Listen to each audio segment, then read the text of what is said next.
Jenderal Bintang 5 atau Jenderal Besar TNI merupakan pangkat tertinggi di militer. Sejak revolusi kemerdekaan hingga kini, hanya ada 3 tokoh militer yang menyandang pangkat tersebut di Indonesia. Salah satunya adalah Sudirman. Gelar Panglima Besar Jenderal Sudirman diberikan saat peringatan HUT ABRI ke-52 pada 1997, saat ini ABRI bernama TNI.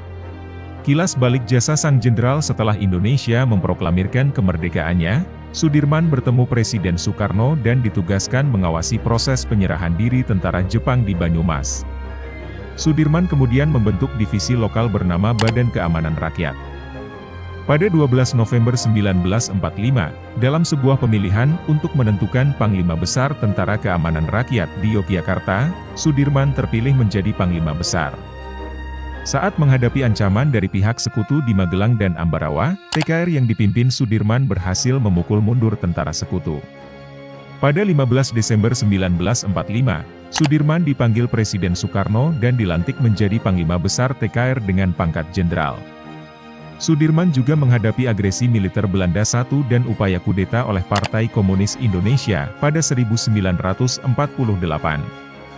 Mungkin karena masalah komunikasi antara Jakarta dan Yogyakarta, serta politisi ibu kota yang tidak senang karena para pemuda menerima Sudirman sebagai pemimpin tentara, terjadi silang pendapat antara kubu Sudirman dengan pemerintah kala itu. Sudirman beserta kubunya memiliki sikap politik yang berbeda dengan pemerintah yang berkuasa. Perbedaan sikap yang paling jelas antara pemerintah dengan tentara adalah bagaimana mereka menyikapi Belanda.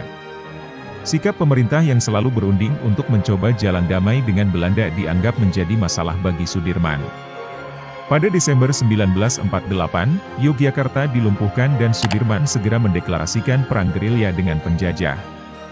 Setelah perang gerilya usai, terjadi fenomena ancam-mengancam antara Sudirman dengan Soekarno.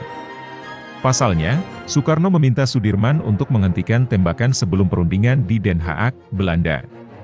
Kolonel Lahan Nasution berhasil menjadi penengah serta menyudahi pertikaian antara kedua belah pihak. Sikap Sudirman yang tegas menolak intervensi pemerintah, pihak oposisi kubu Tan Malaka dan PKI, berhasil membawa TNI untuk mempertahankan keutuhan bangsa.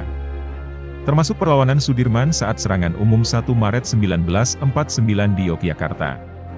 Perlawanan ini berhasil menunjukkan kepada dunia bahwa Indonesia masih ada.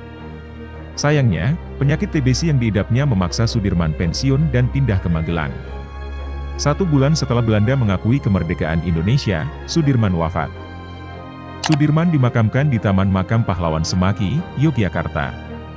Pada 10 Desember 1964, Sudirman ditetapkan sebagai pahlawan nasional Indonesia. Atas beberapa pertimbangan itulah Sudirman menyandang gelar Jenderal Besar atau berpangkat Bintang 5. Jangan lupa untuk like dan share video ini, untuk terus mendapatkan informasi menarik seputar sejarah dan inspirasi. Sampai jumpa pada video berikutnya.